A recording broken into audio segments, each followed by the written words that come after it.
the fourth step is made a searching and fearless moral inventory of ourselves. And so sometimes that can be tough. It can be hard. And I know for me, the first time doing the fourth step, it was just terrifying. I didn't want to do it. I didn't know how to do it. And all I could hear was everyone saying how hard it was and how many weeks it took or months. And then you hear some of the people who said it took years. And I'm like, oh, wait, this can't be the roadblock here. So we're going to get into that a little bit. I'm going to do an intro of the fourth step. We're going to go into some tips, and then we're going to review some of the reminders. I mean, not the reminders, the formats, and then we're going to break out into groups. So then that way we're going to be able to get into some small groups and be able to talk through a little bit of these things and be able just to kind of have a discussion. We'll bring everyone back in, and then we'll do a Q&A right at the end, just so that everyone kind of knows the format for like the next 15, 20 minutes. I'm just going to read off some of my notes here. The fourth step is an important step that sometimes can be really uncomfortable. It brings a lot of fear and discomfort and anxiety. Although many of us share a fear in doing the fourth step, there's even more people who have a great gratitude of doing this step. It's truly probably one of the most powerful actions that we can take in our journey of recovery, as we can feel the relief from that fourth step almost immediately. I just wanted to go through a couple of tips that we might want to remember going through these fourth steps and taking that inventory, and which kind of tools and worksheets we can use to be able to do that. This step, they always say, this is like our first action step. This is like the first one that we get to actually do something with. And they talk a lot about writing and reflection. And I'm a typer. I like to type up stuff, but there's just a magic with pen and paper. And even though these worksheets are going to be printed, you can print them out, you can look at them. Putting them on a piece of paper with a pen or a pencil is just really very therapeutic in getting kind of through some of this. We have to remember too that this fourth step is not about beating ourselves up or moping or getting stuck in that self-pity mode either. It's about looking at our experiences and taking accountability through the step work, so that we can do with self-compassion and patience of ourselves, and remember that we're working to let go of the past. But there's two parts of the fourth step. There's the inventory part, and then the second part is the positive attributes part. And I would suggest that if you don't have time to do the positive attribute starts, that you don't start doing the inventory. You need to do those together. It's kind of like a nice sandwich. You're going to be doing some deep diving. And even if you do these maybe in a couple of sections or different times, that you make sure that you set up aside that time to write some attributes out and write out some affirmations and just try to like be there for yourself. We're getting at the fourth step, and so we got to look back at the first three steps, right? So those first three steps that we went through, step number one, we admitted that we were powerless over others, and that brought us into this like honesty part, right? We were honest with ourselves. We went into that honesty part. The step two is that we came to believe in a greater power than ourselves, and that gave us hope. The third step, we made a decision to turn our will and our lives over to the care of God as we understood God, and that gave us faith. This fourth step is courage, and that's what we're going to put on top of that foundation, our spiritual foundation that we just finished through on steps 1, 2, and 3. So you're not alone here on this fourth step. You've worked through and you've built up this great foundation underneath you before you get to this part to where you're going to have to step up and be a little more courageous. Some of the tips that we have or reminders is to remember to have compassion for yourself. It's gonna be tough. It's gonna be tough digging in there and digging deep and looking at things that have happened to us or things that we have done, and get those out and put them on paper. But have compassion for yourself. Going through that can give us some guilt, some shame, beating ourselves up. But at the end of that, just make sure that you're taking some time to kind of give yourself some compassion and care.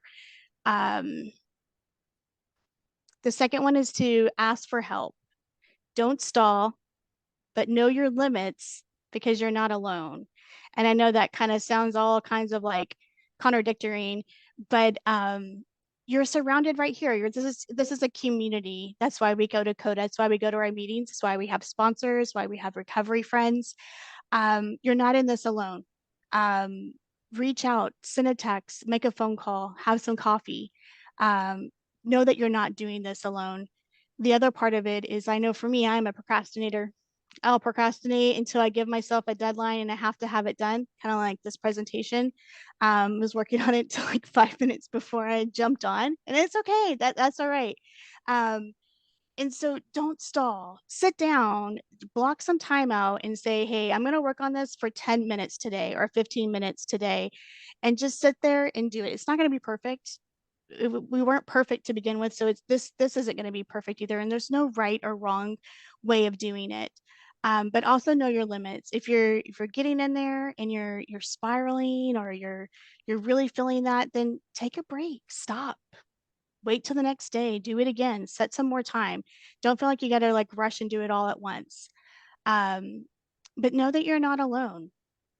And I know for me that first time doing this, I like wrote out a list and I thought I was done. And then like the next day I'm like, oh wait, here's an here's another thing I need to add on here too. And so it got a little overwhelming for me because in the beginning I thought I had to like take care of everything from birth until the current day and probably the next 2 months too, right? But it's not, we don't have to, we're not going to heal everything in one setting. We're not going to heal everything in one pass of doing this. So for me, I had to rope myself back in and say, okay, of the 20 things that are like deep dive inside there, let me just take those top three. What are those top three that are interfering with my life today and yesterday, that I'm worried about for tomorrow? What are those big things? And let me just focus on those. So let's not think that we have to heal all 20 of them all at once. We can start small. Um, and the last thing is that we need to be honest with ourselves. I'm a good justifier. I can justify just about anything. Um, but this is a time for us to be able to sit down and be honest. And I think in one of my first step studies, they talked about sitting naked in our truth. And those words just really was like, wow, that is relieving and it feels good to be able to say those things and to get those things out, that were once like deep, deep inside of me. Um, and not having to make excuses and not trying to justify things, just to be honest and get them out, just get it out and put it there. Um, so the step four doesn't have to be as scary as we think that it is. And I know for me, when I read through that book, it was tough because there were so many options. There were so many different keys and different ways of doing it. So of course, the great codependent that I am, I just did all of them. Um, and I was like, oh gosh, this is so hard. And then my therapist was like, well, you didn't, it said to pick one. You didn't have to do all five of them. And so what I wanted to do today is to be able to share with you guys a couple of different formats to be able to do this in, and go through those with you guys really quick. So give me 1 second. I'm gonna practice on this before we got on here, but we'll see if it works. Okay, there we go. All right, so I'm going to share this link with everyone at the end, and you'll have access to all of these formats as well. And these are going to be inside of a Google Drive. It's going to look just like this. I'm going to start with my most favorite, and this is the positive affirmations, the positive attributes chart. And this is going to be right out of the CoDA book. So this talks about my strengths and my positive attributes. What are actions or behaviors, feelings, and progress and recovery? And I know that this is a big blank white sheet. and that can be a little bit scary. So we gave you a little bit of a cheat sheet down here. Here's some really great things. These are some positive qualities, characters lists, strengths, and positive attributes list. They finally put this in the new CoDA, the green book that some of you guys are probably working out of, this one right here. The old one doesn't have these lists in it, but the new ones that's coming out that they just approved are going to have some of these lists in there. So I went ahead and included them here on this worksheet. So we all need a little help sometimes, and here's a little bit of brainstorming that you can do. This sheet, I would just keep it handy, no matter which format that you're planning to do, or if you're just sitting down to brainstorm and mind map, pull this sheet out, because at the end of it, we want to be able to have some compassion and love for ourselves at the end. So this is one of my favorite ones, and this is your part 2 of the 2 steps. The first format is going to be patterns and characteristics.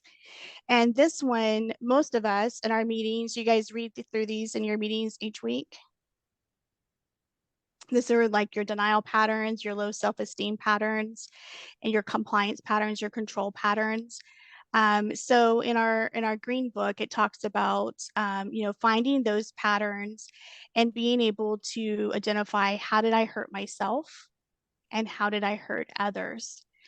And what we did is we went ahead and put in recovery, because that's what we're looking for, right? That's the end goal. That's what we're wanting to be.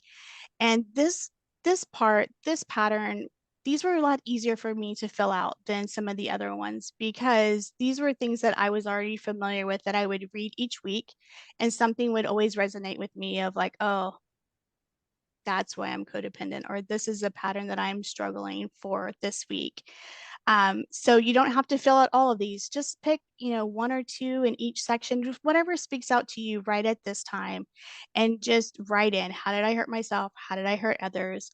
And then you have in the recovery part of where you want to be, where you're looking to be in the future. And so and then at the last page, of course, I put in here the positive attributes chart, because this is part of it. So we want to make sure that we get there. I didn't give you the cheat sheet words, so you'll have to go back to the original file for those, but that's going to be in here for you as well. So if you're comfortable with this format and this is something that you're familiar with and this speaks to you, then you can definitely utilize this. And this was by far my favorite. This was my favorite one. There's another one. It's called the 4-step chart. And inside of your books, it talks a little bit more about this chart. And this talks about like making a list of incidents in your life that you felt these feelings. And you can include, other times that you felt criticized, judged, or condemned. You can examine those there by putting them there, and then what codependent beliefs or behaviors are there. The second part of that part is the inventory. And some of us, if we've worked other steps in different programs, you've probably done inventory, and it probably looks a little more like this one. This one's going to be of all my past and current relationships, your parents, your siblings, your higher power, your spouse, your kids, your pet, or it could be things. It could be, money, traffic, home, clutter, teachers, preachers. Like, think through some of those things, and write those people's names out. I'm a mind mapper, so like I would do like little bubbles and like write my dad's name and circle it, and then I would just kind of write all those little things there, and then I would do my daughter, and then I would write those things out there. Just kind of brainstorming and getting that through. It made it a little bit easier coming in here and then trying to identify what was my codependent behavior and reactions, my feelings that drove to those behaviors, and the consequences to the person, myself, or the relationship, and my feelings about my behavior and consequence. So this was just another way of looking at a step 4 of being able to go and do that. And then again, at the end of the page is going to be your positive attributes chart. And you can do this, you can do affirmations, you can write yourself affirmations.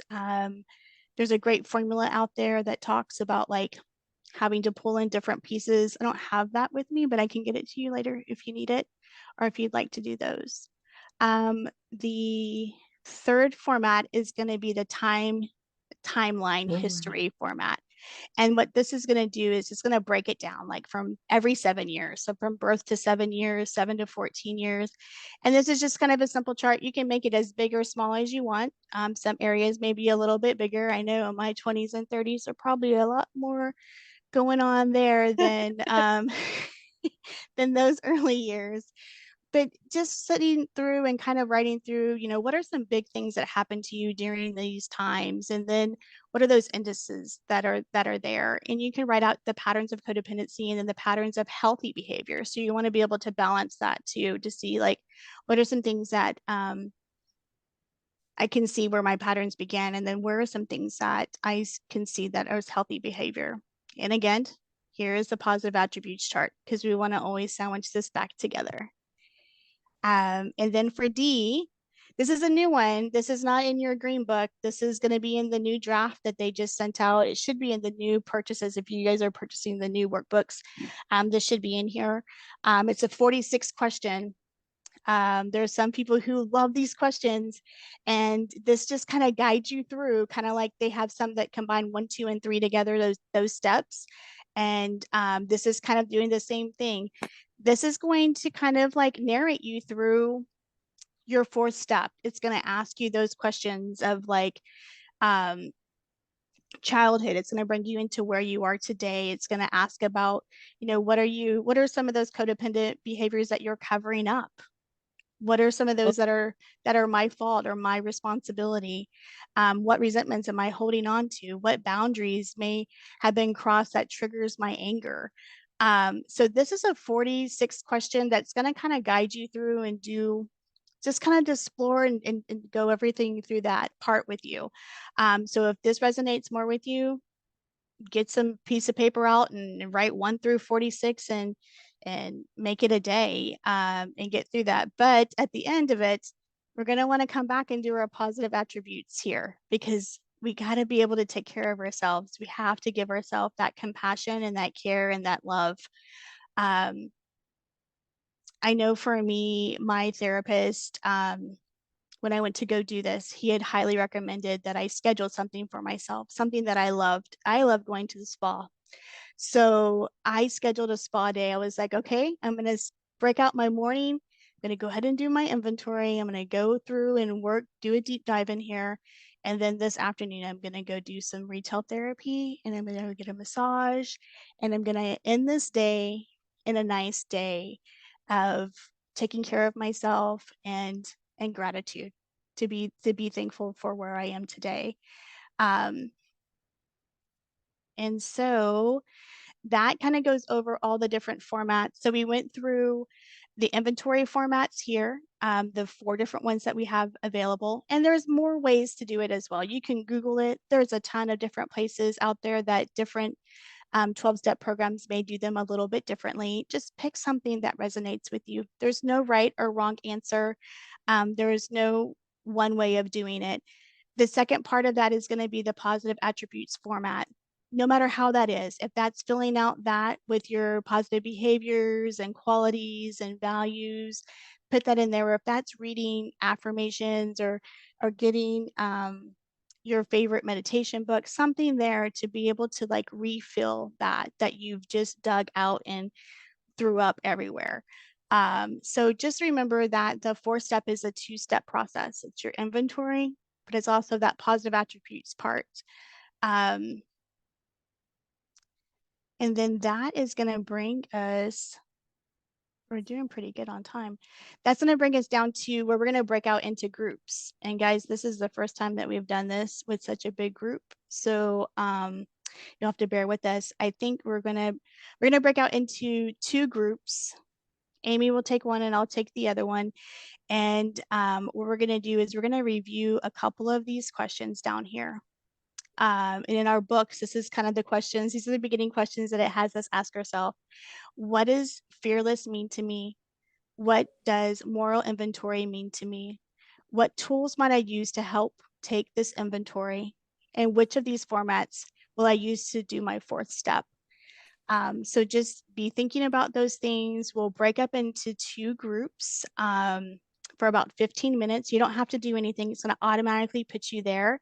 And then what we'll do is it'll count down and bring you back in here after 15 minutes. You don't got to push any buttons. You don't got to know anything. And then we'll just have a big Q&A session before we go into the ending of this. Okay. Thank you, Okay. Wendy. I'm going to stop the recording. I really appreciate you allowing us to record the first part to share. Oh, no, you're welcome. You're welcome.